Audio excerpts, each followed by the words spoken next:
specializiran za pohodniške pa kolesarske turistične proizvode in na osnovi razvoja pohodniškega produkta je naš glavni projekt Slovenija hodi.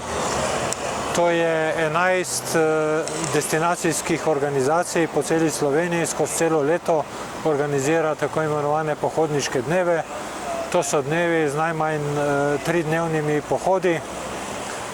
Poleg pohodov so še vedno razne zabavne kulturne prireditve, pa razne strokovne delavnice.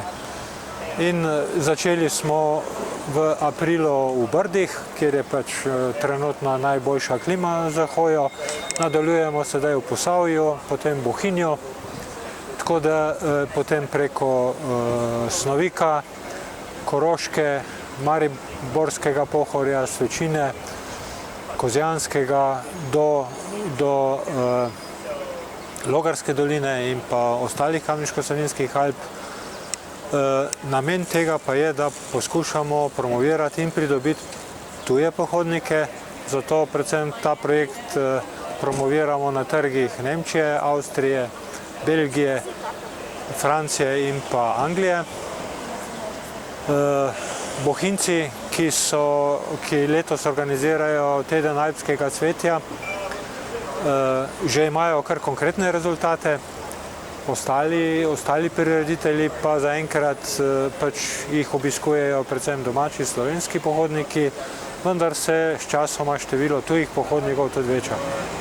Ja, mi imamo pač našo osnovno spletno stran hiking-biking-slovenija.com, potem vsi ti programi so na slovenija.info, na Facebooku obeh organizacij, na spletnih straneh posameznih organizatorjev in pa seveda na vseh teh socialnih medijih, vključno z Instagramom in Twitterjem. So določene destinacije, kjer so pohodi že ustaljeni in je vedno več obiskovalcev, tudi tujih. To so, kot sem omenil, Bohinj, pa dolina Soče, pa Pohorje.